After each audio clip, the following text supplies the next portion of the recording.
4 jours après la mort en prison à Abidjan de l'influenceur burkinabé Alain Christophe Traoré, alias Alino Fasso, le gouvernement burkinabé a exigé que toute la lumière soit faite sur ce décès et rejette la thèse du suicide.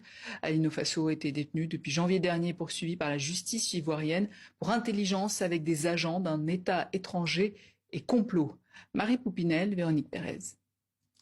La mort de l'influenceur Alino Fasso fait débat. Au journal télévisé de la RTB, le gouvernement burkinabé s'indigne. Le gouvernement condamne fermement cette disparition, assimilable à un assassinat crapuleux.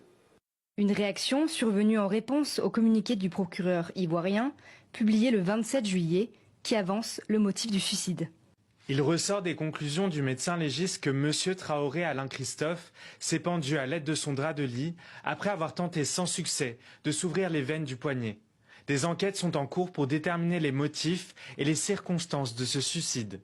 L'influenceur de 44 ans s'était installé en 2021 avec sa femme ivoirienne et leurs enfants à Abidjan où il avait ouvert un restaurant. Très suivi sur les réseaux sociaux, il soutenait les militaires au pouvoir au Burkina Faso. Ces 6 derniers mois, il les avait passés en détention à Abidjan, arrêtés en janvier pour intelligence avec des agents d'un État étranger. Aujourd'hui, il y a une procédure qui est en cours, donc je ne peux pas en dire plus, mais vous savez très bien que tout est fait dans la transparence. Lorsque cette procédure arrivera à son terme, vous aurez, comme cela se fait d'habitude, toujours dans ce souci de transparence et de redevabilité, un communiqué donc du procureur de la République. Donc pour le moment, oui, il n'est pas porté disparu. Il a été arrêté en bonne et due forme.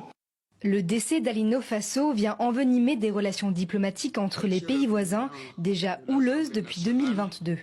Le Burkina Faso exige le rapatriement sans délai du corps de l'influenceur.